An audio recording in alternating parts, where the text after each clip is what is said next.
Hello guys, আজকে আসলাম mobile নেওয়ার জন্য।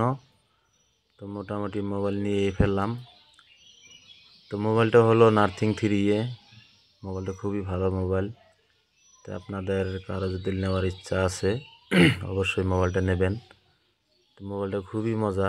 তো মোবাইলটা আনবক্স করে দেখি মোবাইলটা কীরকম লাগে, আপনারা দেখুন।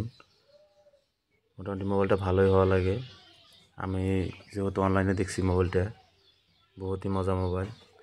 একদম প্রসেসর সবগুলোই আর কি, ক্যামেরা স্যামরা একদম সবগুলি মোটামুটি খুবই ভালো। তো মোবাইলটা মোটামুটি দেখতে তো খুবই ভালো লাগছে, একদম ও মোবাইল। আপনাদের কারো যদি নেওয়ার ইচ্ছা আছে এই মোবাইলটা নেবেন। মোবাইলটা খুবই ভালো, সব দিক দিকেই ভালো মোবাইলটা, একদম মজার মোবাইল। দেখুন আপনারা কীরকম লাগছে লুকটা। তো মোটামুটি ব্যাক সাইডটাও খারাপ লাগে নাই, ব্যাক সাইডটাও ভালোই লাগছে। তো কার কীরকম লাগছে অবশ্যই আপনারা কমেন্টে বলবেন।